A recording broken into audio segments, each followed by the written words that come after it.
Hi, Matthew. How are you? I'm good. How are you? I have a guess, by the way. I'm guessing that she looks and picks which arm is the biggest. Oh, you. Atta girl. See, he Just can't like do this on Madeline TV. Kahn He can't was. wear a wacky T-shirt and tell D jokes on Brian Williams. Definitely not. That's what Madeline Kahn was doing in History of the World Part 1. Right. She says no. Yeah, yes. No, yes. Yeah.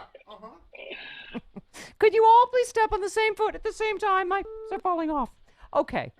Matthew, hi. This was Hi. It's a fairly big legal deal yesterday, was it not? So if you've just tuned in, the retired judge appointed to act as friend of the court in the Michael Flynn case strongly urged the court not to let the Justice Department abandon the prosecution. In a scorching 83-page submission, John Gleeson, who took down Gotti, FYI, said the government's move to drop the case was riddled with inexplicable and elementary errors of law and fact, which were contradicted by positions it had taken in other false statements cases and its own previous court filings. Flynn's conduct, as well as led to his decisions to plead guilty twice.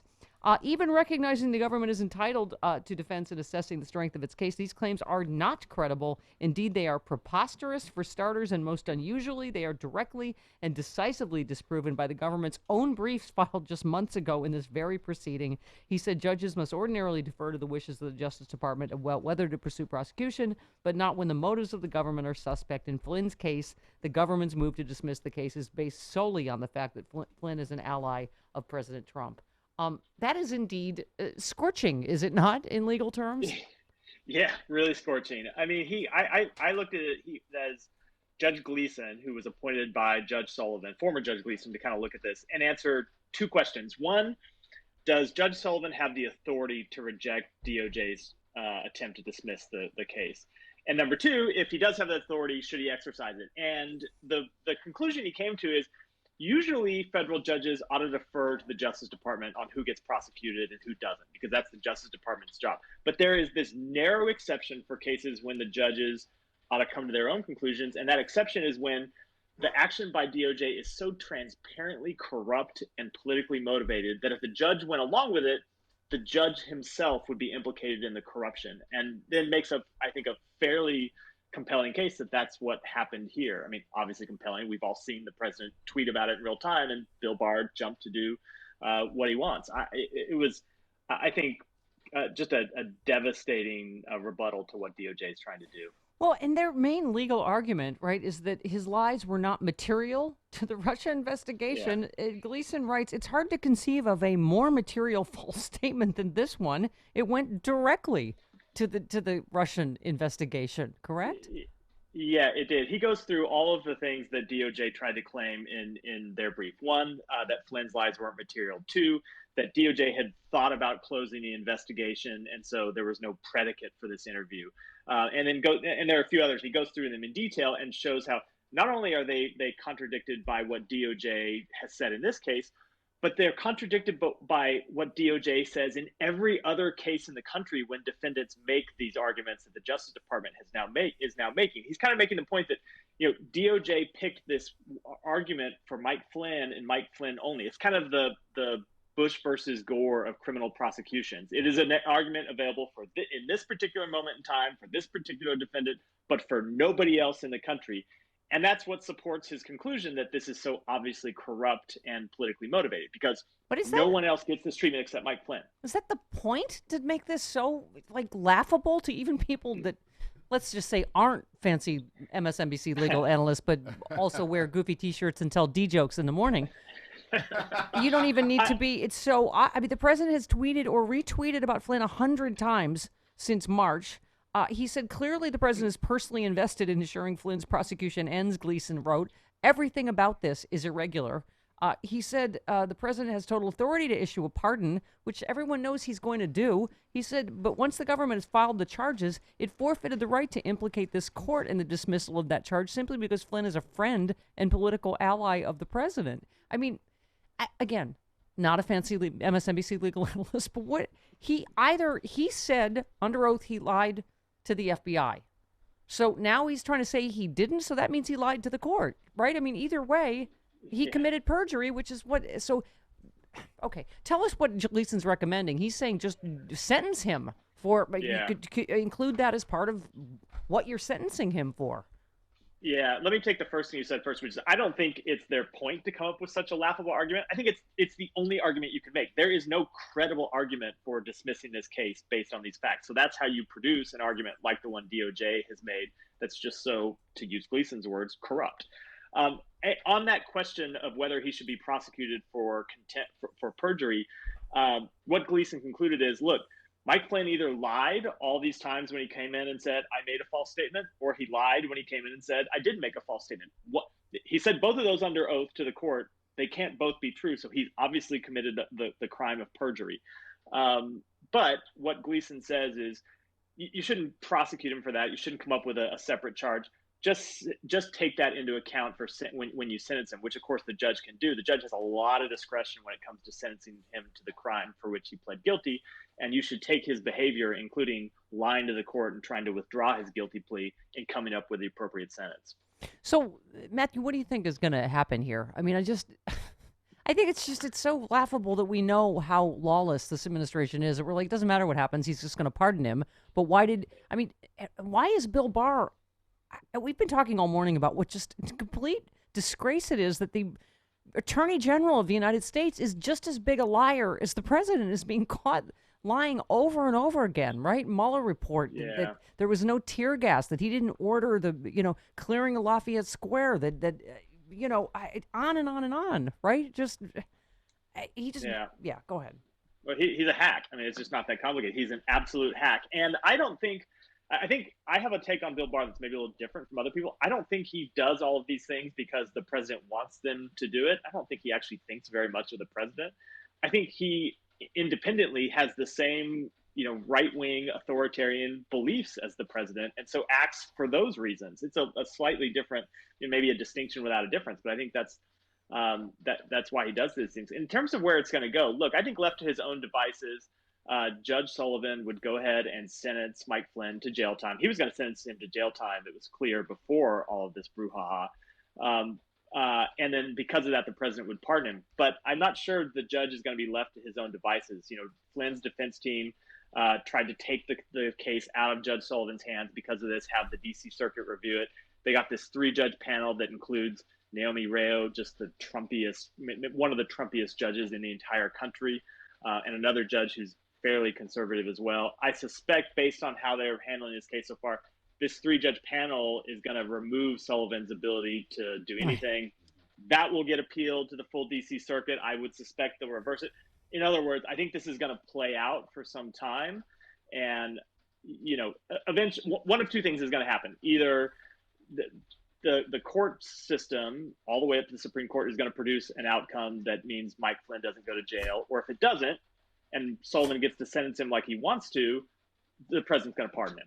But I think, just like Roger Stone, it's very unlikely Mike Flynn ever sees the inside of the jail cell. Disgusting. I'm sorry. I know you were making really good points, but a really cute dog just came in and laid down and like a good boy. That dog behind. That's Elvis back there. Oh, Elvis is in the house, everybody. Elvis is in the building. He has not left the building. Yeah.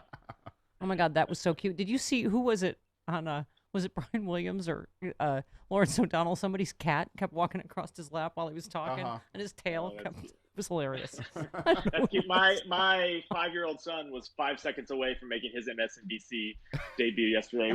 Strolled into the room as Nicole Wallace was doing the intro to her segment. And I'm waiting to go on. I'm like, get out.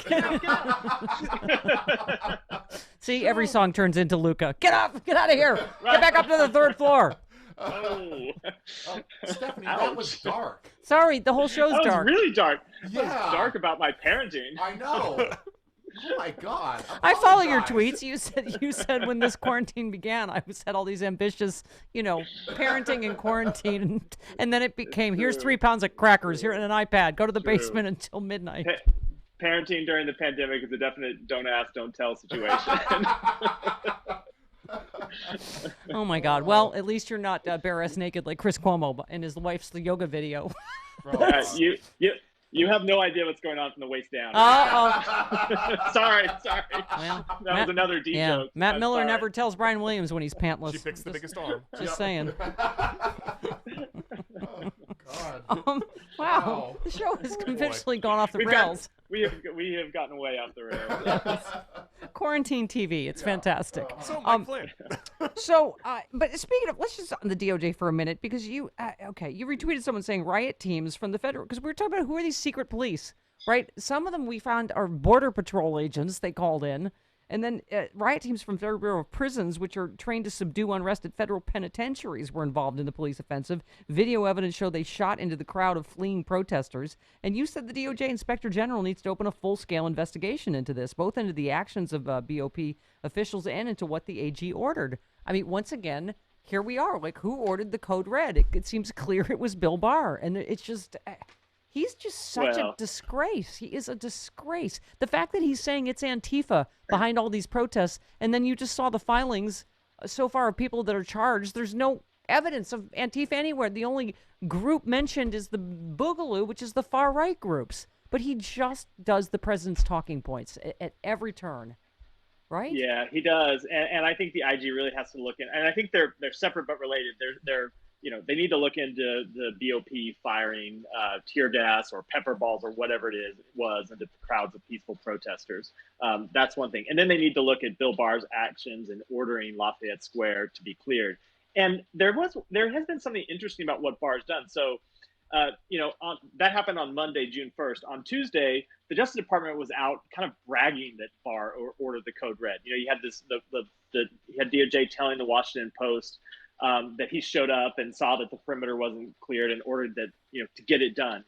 By Friday, when this thing is falling apart and everyone at the Pentagon's trying to walk away from it and it's completely controversial, I think for the first time since he's been AG, I saw Barr trying to backtrack, and he came up with this ridiculous quote that he gave to the AP where he said, well, I said get it done, but I didn't say go do it. I didn't say go do it. Right. I was going to say legally. What does that mean? Yeah, legally you understand the difference. Right. He didn't say. Look, as a flack, I've danced on the head of some very small pins in my life, but that was it's known as the Larry the Cable Guy defense. I said get her done. Right. I said get her done, but I didn't say do it. Yeah. So I mean, I think he clearly recognized, that was a sign to me that he clearly recognized that this is something that's going to be a stain on his legacy. And I think usually he doesn't care about that. Oh, legacy is a stain. This is a sign that he feels a little bit of political pressure, at least around this one narrow act of ordering that square clear. It's a giant octopus ink judicial stain, if you know what I'm saying. Oh, my God. What? Listen, Matt Miller's funny Full on circle. Twitter. Yeah. Matt Miller's funny on Twitter as well about Marco Rubio's presidential aspirations, that he's going to present himself as a seasoned veteran. And you said a seasoned weasel is still a weasel. Yeah, that guy. Give me a break. That was in response to the story about Marco Rubio building up his policy chops. Lack of policy chops has never been the problem with Marco Rubio. The problem has been he's an enormous weasel. He's a weasel. Yeah. Oh, and you just right, and you said Trump 2020. That old man had it coming. Good luck with this, GOP. Yeah. The president really does seem. He's tweeting this. He's tweeting this morning about how the National Guard and the DC police did a good job, and I don't know, protecting him or protecting the White House or something. There is a kind of Wizard of Oz disconnect from reality that I think even more so is apparent in some of his tweets. And I say his tweets because we're not really seeing the president lately other than his tweets. Yeah. He does seem more disconnected from reality than usual the last week or so. Yeah. Yeah. No, I mean, it's this whole roulette we've been playing forever, Matt. It's like, is no one going to talk about his increasing mental instability? Is no one going to talk about the 25th Amendment, about him ordering the United States military to on civilians that was stopped by a hair's breadth, right, according to the reporting? Yeah. I mean, I think, that was stopped by a hair's breadth. And I think about these BOP officials who were there who have no real training in crowd control, and all these other law enforcement officers put in these situations for which they have no training. I feel as bad as what happened in Lafayette Square was. We are so lucky that episode and other episodes in DC on June 1st, that night when helicopters were, I can hear them over my house, were all returned. We are so lucky that didn't end up in a Kent State style situation where there was, shooting and loss of life. Yeah. I feel like you put untrained people in situations they're not prepared for, and it can end very, very badly. The most important question: did a helicopter scare Elvis? No, he slept right. He is a the laziest dog you've ever met. Nothing wakes him Not up. a guard dog. Okay. All right. No, I would like, not at for your all. next appearance, I would like to request a Steel Dragon T-shirt. Sure, I'll do Okay. my best. It's the fictional I Donnie haven't got- Wahlberg I know. band. Yeah. No. Yeah, right. Oh, okay. I've All got right. I've got a Guns N' Roses one I could dig out Okay. somewhere. The Fantastic. Black Keys Maybe the one best is I really could do. cool. The Black Keys one is really cool. That's awesome. He's Yeah, trying to yeah, Matthew it's a fun Miller band. trying to de-nerd himself. Everybody. Okay. Look. It's going to take a lot more than a T-shirt. Love you, Matt Miller. See you next time. And indeed, Thank you let's so rock. much. Let's rock. See ya. Yeah. All right. Thanks. Bye.